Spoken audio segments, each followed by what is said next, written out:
lông hồn ca ni gì praise ta ca ni gì in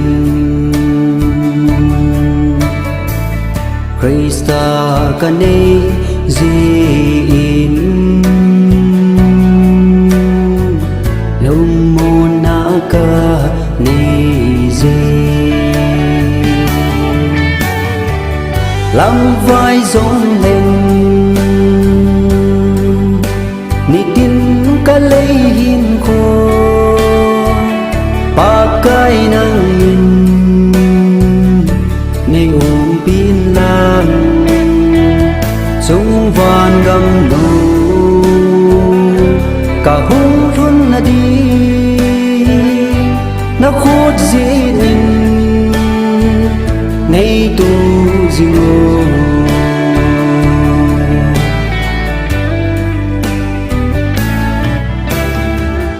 Krista aka pinta ni chun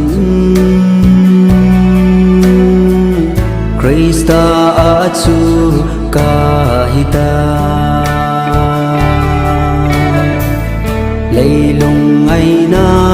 nung sunin ama lung de bol tang nghe làm vai giống lên ni tin cả lấy hin khô pa cái nang nhìn nay pin lang sung van gam no cả hung run na đi na khốt gì nín nay tu zingo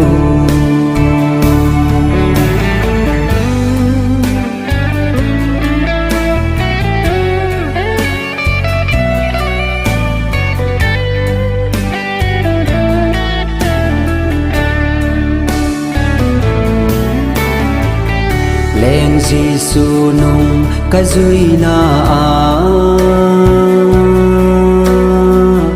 thì lô na ding ni atam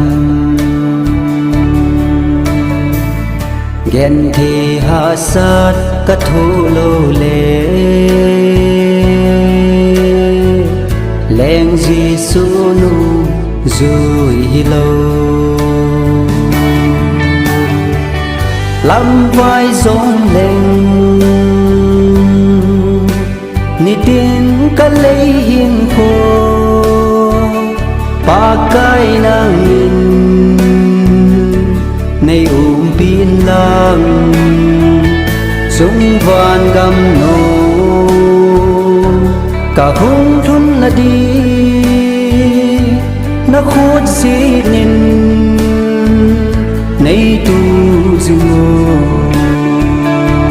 na khốt gì nín nay tu